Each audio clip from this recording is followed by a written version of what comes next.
Makna adaptasi bagi diri saya sendiri adalah beradaptasi artinya mampu menyesuaikan diri dengan konteks. Konteks yang saya maksud di sini adalah waktu, tempat, dan situasi. Beradaptasi juga dapat diartikan dengan penyesuaian diri terhadap lingkungan dan rutinitas baru. Sebagai manusia, menurut saya sebaiknya mampu menjadi pribadi yang adaptif dan fleksibel terhadap perubahan. Sebab dalam hidup ini kita akan selalu dihadapkan pada perubahan, di mana perubahan tersebut dapat membantu kita untuk menjadi pribadi yang lebih baik lagi. Maka menurut saya, sebaiknya kita harus selalu siap dengan menjadi pribadi yang lebih adaptif dan fleksibel dalam menghadapi perubahan tersebut. Tentu saja beradaptasi merupakan hal yang penting sebab fase usia yang saya jalani saat ini begitu banyak dihadapkan oleh hal baru. Rasa penasaran yang tinggi mendorong para manusia untuk mencoba berbagai banyak hal, tidak terkecuali saya sendiri, sehingga adaptasi menjadi salah satu aspek penting yang harus saya kuasai. Beradaptasi artinya saya mampu menyesuaikan diri dengan tantangan dan suasana baru. Dengan begitu, saya akan menjadi lebih mudah untuk menjalani sesuatu yang belum pernah saya lalui sebelumnya. Saya juga akan lebih mudah menerima ketika dihadapkan pada suatu perubahan, baik yang dapat saya prediksi maupun tidak. Jika saya sudah terbiasa, maka saya tidak akan panik dan stres, melainkan saya akan tetap tenang dan mampu melewati perubahan tersebut dan menjalankannya dengan baik. Hal ini begitu mendukung saya untuk mencoba berbagai banyak hal ketika saya memasuki fase perkuliahan. Dalam dunia kuliah, kita dituntut untuk mampu menguasai banyak hal, sehingga saya harus berani untuk menerima tantangan baru dan mengeksplor kemampuan diri saya agar saya lebih mengenal hal-hal apa saja yang mampu saya kuasai dan menjadi kelebihan saya untuk membantu saya meraih masa depan. Setelah mengikuti webinar Emotional Intelligence Be an Adaptive Person, saya menemukan suatu hal menarik saat mengikuti sesi kemarin. Saya menemukan fakta bahwa kemampuan beradaptasi manusia didukung oleh kecerdasan manusia dalam mengolah emosinya. Kecerdasan ini dikenal dengan istilah EQ atau Emotional Quotient.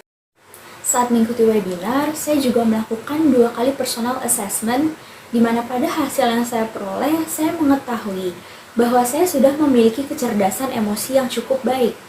Saya dinilai mampu menempatkan diri untuk bersikap sesuai dengan kondisi. Namun, saya masih harus berlatih agar saya dapat memiliki kecerdasan emosi yang lebih baik lagi. EQ atau Emotional Quotient sendiri berkaitan dengan intuisi, perasaan dan memori jangka panjang yang dimiliki oleh seorang manusia. Maka, manusia harus mampu mengelola dengan cermat ketiga hal tersebut agar proses adaptasi dan menjadi fleksibel yang dilakukan terhadap perubahan dapat dijalani dengan baik. Sebab, perilaku manusia sendiri didasari oleh pikiran dan emosi yang menguasainya pada saat itu.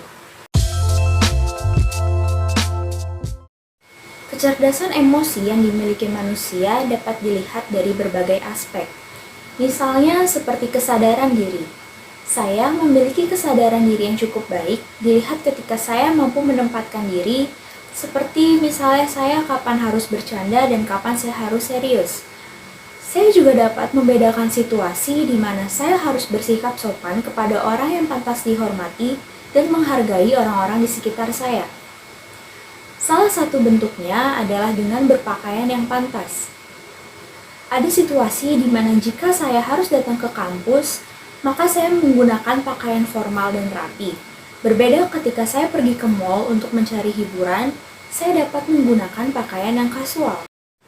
Bentuk lain dari kecerdasan emosi yang dimiliki manusia adalah kemampuan untuk manajemen diri. Contoh dari manajemen diri adalah bersikap profesional dalam menyelesaikan tanggung jawab meskipun sedang mengalami suatu kendala. Misalnya, saya diberi tanggung jawab sebagai MC di sebuah acara kampus. Namun pada hari itu saya sedang mengalami perasaan yang sangat sedih. Karena saya memiliki kemampuan manajemen diri yang baik, maka saya harus menjadi orang yang profesional dengan membawakan acara dengan baik dan terlihat ceria. Sehingga kendala yang saya alami tidak dapat menghalangi saya untuk menyelesaikan tanggung jawab dengan baik. Lalu salah satu bentuk hal penting lainnya yang dapat ditujukan adalah sikap empati terhadap sesama. Biasanya orang-orang yang memiliki kecerdasan emosi seperti ini cenderung memiliki empati yang tinggi dan menjadi sandaran bagi orang-orang di sekitarnya. Setelah mengikuti webinar dan memahami materi yang disampaikan, saya ingin menyampaikan beberapa hal untuk diri saya ke depannya. Saya berharap bahwa saya mampu mengelola kecerdasan emosi saya menjadi lebih baik lagi, sebab kedepannya akan banyak sekali tantangan baru yang saya hadapi. Semoga ketika saya memasuki ke jenjang yang lebih tinggi lagi, saya mampu beradaptasi untuk melakukan tanggung jawab, serta melakukan manajemen waktu dengan baik.